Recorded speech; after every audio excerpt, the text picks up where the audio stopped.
Առաջին արձանագրումը, որ անկախությունից ի վեր 2025 թվականը առաջին տարին է, երբ մենք ՀՀ քաղաքացիների միգրացիոն դրական սալդո ունենք։ Սա նշանակում է, որ հաստատված խաղաղության բազմաթիվ ոլորտային բարեփոխումների արդյունքում առաջին անգամ արձանագրվում է ՀՀ քաղաքացիների ներգաղթ եւ այս միտումները մենք պետք է խնամքով պահպանենք եւ ավելի արդյունավետ դարձնենք։ Երկրորդ արձանագրումը Հայաստանը այս պայծրությամբ միակ պետությունն է, ում հետ Եմեն ակտիվ երկխոսություն է վարում վիզաների ազատականացման թեմայով եւ միակ պետությունն ենք,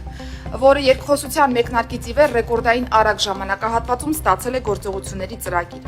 Հայաստանը ներդնում է ԵՄ նոր ստանդարտին համապատասխան կենսաչափական համակարգ վերջապես։ ՆԿՆ համակարգում հանրային ծառայությունների ոլորտում աննախադեպ ծավալի թվայնացման աշխատանքներ են իրականացվում։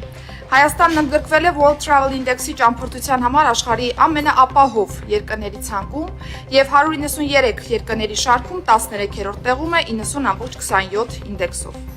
Հաջորդ արձանագրումը 2025 թվականի կտրվածքով Հայաստանում կատարված հանցագործությունների եւ դրանցով հարուցված վարույթներով 2024 թվականի համեմատությամբ արձանագրել ենք հանցագործությունների թվի նվազում 3.2%-ով, ինչն իրավապահ համակարգի աշխատանքի արդյունքն է։ Հայաստանի ճանապարհների 2024-2025 թվականներին կտրվածքով խնայվել է 95 կյանք տրանսպորտային միջոցների անընդհատ աճին զուգընթաց։